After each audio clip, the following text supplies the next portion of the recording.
कर देना। अगर तुझे कोई 5 से 6 मिनट चिकन को अच्छी तरह फ्राई करना है। 1 टेबल स्पून नमक, 1 टेबल स्पून लाल मिर्च, 1 टेबल स्पून चिली फ्लेक्स, सूखा धनिया, जीरा और गरम मसाला थोड़ा ही काली मिर्च, टेस्ट के साथ।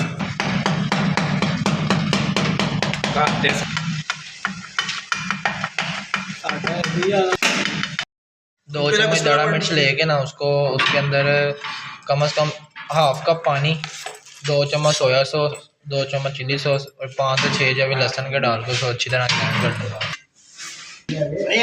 सिर्फ जट ने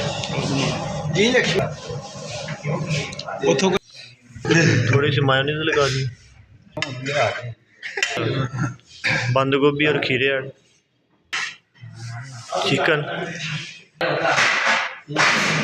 मायोनीज फिर लगा दी ऊपर। जाना कितने है सुबह मोटरसाइकिल